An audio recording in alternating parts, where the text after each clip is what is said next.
Hello friends, welcome to digital रिल।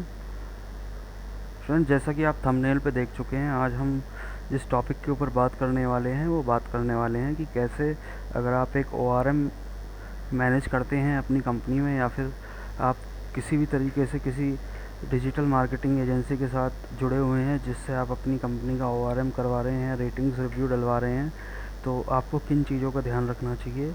और अभी जो करंट सिनेरियो हुआ है हमारा जियो सिनेमा के साथ, जो ओटीटी पे एक शो आया है बिग बॉस ओटीटी, उसके बाद जो पूरा एक सिनेरियो वहाँ पे क्रिएट हुआ, पुनीत सुपरस्टार को वहाँ से निकाल दिया गया। उसके बाद जो कम्युनिटी थी, जो उसके सपोर्टर्स थे, उन्होंने जियो सिनेमा ऐप के ऊपर गूगल प्ले स्टोर पे और ऐप स्टोर के ऊपर रेटिंग्स और रिव्यू डालना चालू कर दिया।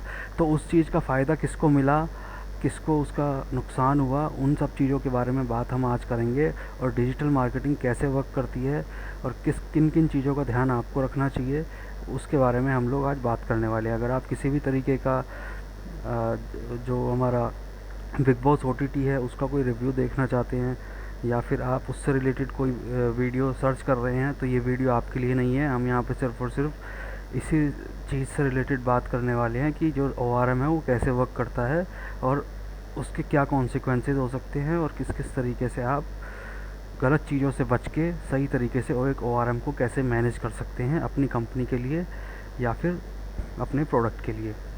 तो चलिए, जैसे कि मैं अभी यहाँ पे गूगल प्ले स्टोर और मैंने जो ऐप स्टोर है उस पर मैंने जियो ऐप को ओपन कर लिया है।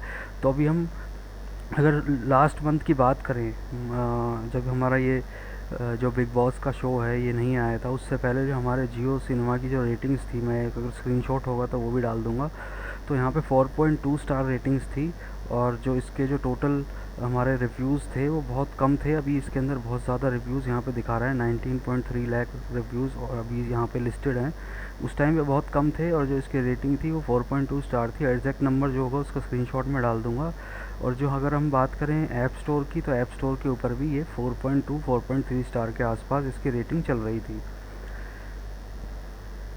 तो देखिए यहाँ पे अभी जो ये सिनेरियो हुआ, सिनेरियो होने के बाद जो पुनीत सुपरस्टार को वहाँ ओटीटी उससे एपिसोड पहला एपिसोड लाइव हुआ, उसके बाद उसको वहाँ से निकाल दिया गया। निकालने के बाद लोगों ने बहुत हद तक इस जियो सिनेमा ऐप के ऊपर, प्ले स्टोर के ऊपर और ऐप स्टोर के ऊपर आ के रेटिंग यहाँ पे रिव्यूज़ डालने चालू करे, जो नेगेटिव रिव्यूज़ उन्होंने डालने चालू करे।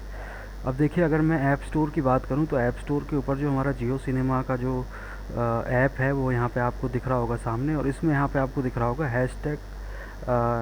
Hashtag one in entertainment. तो ये जो टैग है ये कोई भी कंपनी ऑर्गेनाइजेशन नहीं लगाता है। ये टैग जब मिलता है एक एप्लीकेशन को, जब वो उस कैटेगरी के ऊपर नंबर 1 पोजीशन पे आता है, तो ऑटोमेटिकली जो ऐप स्टोर है उसको ये हैशटैग वहाँ पे उसके कंटेंट में इसको इंटीग्रेट कर देता है, ताकि लोगों को पता चल जाए कि नंबर 1 कौन है, नंबर 2 कौन है, नंबर 3 कौन है। तो अभी तक जब मैंने लास्ट मंथ जब इसको चेक किया था तो कहीं पे भी ये लिस्ट पे नहीं था, नंबर 1 नंबर 2 किसी भी लिस्ट पे नहीं था। लेकिन अभी आप इस पे देखेंगे तो ये हैशटैग वन इन एंटरटेनमेंट यहाँ पे आ रहा है। अब देखिए यहाँ पे जो रिव्यूज़ हुए, इसमें 26.5 थाउजेंड रिव्यूज़ यहाँ पे ऐप स्टोर के ऊपर करे हुए हैं लोगों ने, और 1.3 स्टार इसकी अभी करंट रेटिंग चल रही है। तो जो रिव्यूज़ लोगों ने करे, उस रिव्यूज़ को करने का फ़ायदा कितना हुआ और कितना नुकसान हुआ उसके बारे में मैं आपको बताता हूँ। तो देखिए, जो जियो सिनेमा ऐप है, मुझे नहीं लगता इन रिव्यूज़ से उसको बिल्कुल भी नुकसान हुआ है। वो मैं क्यों कह रहा हूँ, वो मैं इसलिए कह रहा हूँ क्योंकि जो रिव्यूज़ आप लोगों ने इस यहाँ पे करे हैं, आपने नहीं, किसी ने भी यहाँ पे आके रिव्यूज़ डाले हैं। रिव्यूज़ डालने के बाद रिव्यू का जो प्रोसेस होता है वो क्या होता है, रिव्यू का एक प्रोसेस होता है कि आपको पहले एप्लीकेशन को डाउनलोड करना पड़ेगा। डाउनलोड करने के बाद आप उसका रिव्यू रेटिंग वहाँ पे ऐप स्टोर पे या प्ले स्टोर पे आप दे सकते हैं। तो पहली चीज़ तो इनके जो डाउनलोड्स थे वो बहुत ज़्यादा बढ़े, इस वजह से आपको रिव्यूज़ डालना होता है, तो आपको एप्लीकेशन डाउनलोड करनी पड़ती है। पहला तो ये मैं पॉइंट यहाँ पे रखना चाहूँगा। तो इनके जो ऐप स्टोर पे जो इनकी जो ऐप थी या जो इनकी प्ले स्टोर पे ऐप थी, उनके डाउनलोड्स बहुत ज़्यादा बढ़ गए। तो उसकी वजह से क्या हुआ, जब डाउनलोड बहुत ज़्यादा बढ़ जाते हैं किसी भी एप्लीकेशन के, तो वो ऑटोमेटिकली प्लेटफॉर्म पे प्रमोट होने लग जाती है। आप कोई भी दूसरी ऐप को सर्च कर रहे होंगे इससे रिलेटेड, टीवी शोज़, नेटफ्लिक्स, तो ये आपकी सजेशन में ज़रूर आ रही होगी जियो सिनेमा। तो सबसे पहला फ़ायदा यहाँ पे जो एप्लीकेशन है उसको ये मिला डाउनलोड्स की वजह से। तो डाउनलोड करते करते रिव्यूज़ आपने डाले, और रिव्यूज़ जो आपने डाले हुए हैं यहाँ पे, तो अगर मैं आपको यहाँ पे दिखाऊँ अपने प्ले स्टोर पे भी, तो जो रिव्यूज़ यहाँ पे डले हुए हैं वो मेजर जो रिव्यूज़ डले हुए हैं वो उसी टाइम के डले हुए हैं जब ये शो लाइव हो चुका था। उसके बाद जब वो सिनेरियो क्रिएट हुआ उसके बाद ही लोगों ने रिव्यूज़ डाले हुए हैं।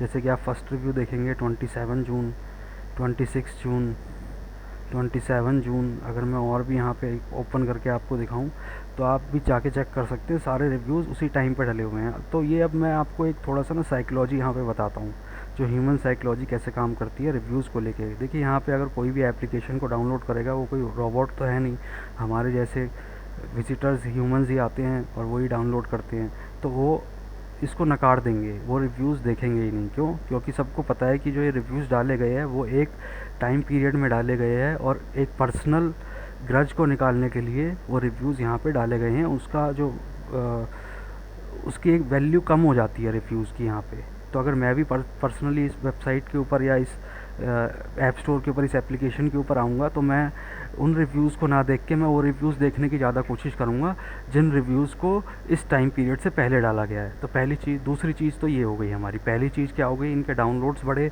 उसकी वजह से इनको प्रमोशन मिला, तो ये जगह जगह पे प्रमोट होने लग गए और रिकमेंडेशन में आने लग गए।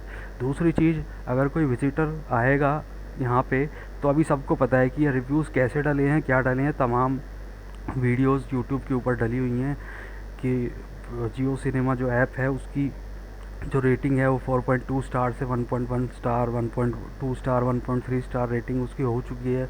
वो किस लिए हुई, क्यों हुई, वो सारा एक्सप्लेन किया हुआ है लोगों ने। तो सबको जो है 80 to 85% जितने भी विज़िटर्स आते हैं या जनता जो हमारी देख रही है, उनको सबको पता चल चुका है कि ये रिव्यूज़ किस वजह से डले हैं और क्या इनका कंटेक्स्ट था इन रिव्यूज़ को डालने का। तो दूसरी चीज़ ये हो जाती है कि ये रिव्यूज़ की जो वैल्यू है वो बिल्कुल ख़त्म हो जाती है यहाँ पे। क्योंकि मैं भी अगर एक स्पेसिफिकली किसी ऐप को फाइंड करूँगा तो मैं भी यही सोचूंगा कि मुझे उसके रिव्यूज़ वो दिखाई दे जो जेन्युइन हो। एक तरीके से इन रिव्यूज़ को आप फेक रिव्यूज़ भी कह सकते हैं, क्योंकि ये किसी भी टेक्निकल डिफ़िकल्टी को लेके यहाँ पे रिव्यूज़ नहीं डाले गए, किसी भी फीडबैक को देने के लिए रिव्यूज़ नहीं डाले गए। हाँ, इन पे फीडबैक ज़रूर लिखा हुआ होगा, क्योंकि वो तो एक आपका मिनिमम क्राइटेरिया होता है कि आपको एक्सप्लेन करना होता है कि आपके पास क्या इशू आए, क्या प्रॉब्लम आई ऐप से रिलेटेड। लेकिन वो उन्होंने डाला तो सही, लेकिन उसकी वैल्यू कम हो गई यहाँ पे। होप आप समझ पा रहे होंगे मैं किस कंटेक्स्ट में बात यहाँ पे करना चाह रहा हूँ। ये हमारी दो चीज़ें हो गई। तो इसका मतलब ये हुआ इन दोनों चीज़ों से तो जो हमारा जियो है उसको कोई भी नुकसान अभी तक नहीं हुआ है। उनकी टीआरपी और उनकी जो एप्लीकेशन डाउनलोड्स हैं वो बढ़ी हैं, उसकी वजह से उनको जो ऑर्गेनिक प्रमोशन है वो भी ज़्यादा मिल रहा है, तो लोग और भी डाउनलोड करेंगे। अब जैसे कि मैंने जब ये पूरा सिनेरियो देखा उसके बाद मैंने यहाँ पे विज़िट किया, इस तरीके से आप लोग भी विज़िट कर रहे होंगे पेज के ऊपर, डाउनलोड भी कर रहे होंगे बहुत सारे लोग इस एप्लीकेशन को। तो वहाँ पे वो चीज़ बिल्कुल जो आपका रिव्यूज़ है उसका जो मैटर है वो बिल्कुल कम हो जाता है, उसकी जो क्रेडिबिलिटी है वो कम हो जाती है और लोग दूसरी चीज़ों में ज़्यादा इंटरेस्ट लेते हैं कि डाउनलोड करके देखते हैं इस एप्लीकेशन के अंदर है क्या। तो ये दो पॉइंट मैंने आपके सामने रख दिए कि क्रेडिबिलिटी कम हो गई एक तो आपके रिव्यूज़ की, दूसरा आपके जो एप्लीकेशन है उसके डाउनलोड्स बढ़ते हैं ऑटोमेटिकली और डाउनलोड बढ़ने की वजह से वो प्रमोट होती है आपकी एप्लीकेशन। जो थर्ड सिनेरियो इसमें आता है गूगल प्ले स्टोर की अगर हम बात करें तो आपको याद होगा पिछले साल ऐसे ही एक एप्लीकेशन थी जिसका नाम था टिकटॉक। टिकटॉक के ऊपर भी लोगों ने ऐसे ही रिव्यूज़ डालना चालू किया था, उसकी रेटिंग्स भी बहुत ज़्यादा आपने घटा दी थी। उसके बाद जो हमारे गूगल का अपडेट निकल के आया था वो ये निकल के आया था कि इस तरीके के जो कमेंट्स आते हैं, मासेस अगर एक साथ कमेंट कर रहा है किसी भी एक चीज़ को लेके, तो उसको स्पैम में कंसीडर किया जाता है। तो मे बी अभी कुछ दिनों में गूगल का यहाँ पे प्ले स्टोर का एक और हमें दिखाई दे अपडेट की जो रिव्यूज़ और रेटिंग यहाँ पे जियो एप्लीकेशन के ऊपर करी गई हैं वो भी स्पैम में कंसीडर कर देगा। बहुत हद तक चांसेस ये हैं और जितने भी रिव्यूज़ इस टाइम पीरियड पे करे होंगे वो सारे रिव्यूज़ ऑटोमेटिकली डिलीट हो जाएंगे और इनकी जो रेटिंग है वो फिर दोबारा से रिस्टोर हो जाएगी 4.1 4.2 स्टार के लिए। तो उसमें थोड़ा सा टाइम लग सकता है, जैसे ही अपडेट करेंगे तो वो आपको चीज़ यहाँ पे दिख जाएगी। तो तीसरी चीज़ ये थी कि इसको स्पैम में कंसीडर किया जाता है। स्पैम में कंसीडर करने की वजह से ये जो रेटिंग है ये सारी डिलीट हो जाएंगी और जो पुरानी रेटिंग्स है उसके साथ जियो यहाँ पे 4.2 4.3 स्टार की रेटिंग दोबारा से कैप्चर कर लेगा। अब इसमें आपको क्या ध्यान रखना है, अब मैंने एग्जांपल लिया जियो सिनेमा का, लेकिन अगर कोई एप्लीकेशन है या फिर आपकी कोई वेबसाइट है जिसका आप ORM करना चाहते हैं ऑनलाइन, तो आपको किन किन चीज़ों का ध्यान रखना है, क्या क्या लर्निंग्स हमें यहाँ से मिलती हैं। देखिए, सबसे पहली चीज़ तो अगर आप बहुत ज़्यादा रेटिंग्स या रिव्यू अपनी एप्लीकेशन या अपनी वेबसाइट के लिए या फिर अपने गूगल जो लिस्टिंग है, बिज़नेस लिस्टिंग जो आपकी है, उस पर आप करवाते हैं, तो सबसे ज़्यादा आपको ध्यान रखना है कि आपके जो रिव्यूज़ हैं वो जेन्युइन हो, जेन्युइन ऑडियंस ने ही करे हों। अगर आप खुद भी कुछ मार्केटिंग एजेंसी को हायर करते हैं और फिर आप रिव्यूज़ डलवाते हैं, तो मेक श्योर कि वो आपके एक तरीके से जेन्युइन लगे और उसमें ह्यूमन टच हो। ऐसा ना हो कि वो बहुत बड़े बड़े पैराग्राफ उन्होंने लिखे हुए हैं और वो ऑटोमेटेड बॉट्स की तरह सारे रिव्यूज़ जा रहे हैं, क्योंकि ये ऑटोमेटिकली ये रिव्यूज़ एक ह्यूमन ही पढ़ेगा, तो उसको ह्यूमन टच यहाँ पे दिखना चाहिए, उसको लगना चाहिए कि ये रिव्यूज़ जेन्युइन हैं। तो सबसे पहले पहली चीज़ आप जेन्युइनिटी की तरफ ज़्यादा जाएँ, ना कि आप स्पैम की तरफ जाएँ। रिव्यूज़ का जो क्रेडिबिलिटी है वो बिल्कुल ख़त्म हो जाती है, क्योंकि आप भी पढ़ेंगे, आपको पढ़ने के बाद समझ में आ जाएगा कि ये रिव्यूज़ किसी कस्टमर ने लिखा है या किसी एजेंसी ने लिखा है। तो बहुत हद तक एजेंसीज़ ये गड़बड़ करती हैं, ये कमियां उनके अंदर होती है कि वो बहुत रिलेटेड रिव्यूज़ डालते रहते हैं एक दूसरे से रिलेटेड। तो अगर कोई कस्टमर 1 बाय 1 रीड करेगा तो उसको पता चल जाता है कि ये एक ही आदमी ने अलग अलग रिव्यू लिखे हुए हैं, बस बीच बीच में कुछ लाइनें चेंज करी हुई हैं।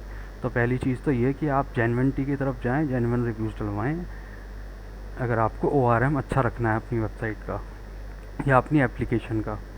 दूसरी चीज़, जब आप इस तरीके से अगर आपके ऊपर भी कोई अटैक होता है, आपकी कोई भी एप्लीकेशन है उसके ऊपर इस तरीके का कोई पर्सनल अटैक कर रहा है या कोई एजेंसी अटैक कर रही है कि उसने रिव्यूज़ बहुत सारे डलवा दिए, तो आप उसको रिपोर्ट करें।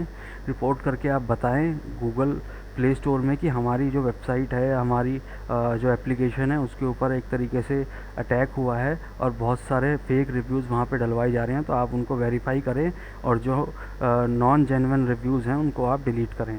तो ये रिपोर्ट आप कर सकते हैं। जब आप एप्लीकेशन पब्लिश करते हैं तो वहाँ पे आपको वो ऑप्शन मिल जाएगा, नहीं तो आप एक मेल भी शूट कर सकते हैं गूगल प्ले स्टोर को। ऐसे ही आप एप्लीकेशन अगर आपकी ऐप स्टोर पे है एप्पल iOS के लिए, तो वहाँ पे भी आप ये जो प्रैक्टिस है इसको फॉलो कर सकते हैं और इस तरीके से आप मेल करके उनको डिलीट करने की रिक्वेस्ट वहाँ पे डाल सकते हैं। तो फ्रेंड्स, आज की इस वीडियो में इतना ही। अगर आपको भी इस तरीके की डिजिटल मार्केटिंग ORM से रिलेटेड और वीडियोस चाहिए, हेल्प चाहिए, तो आप हमारे चैनल को सब्सक्राइब कर सकते हैं, बेल आइकन को प्रेस कर सकते हैं। थैंक यू, धन्यवाद, जय हिंद।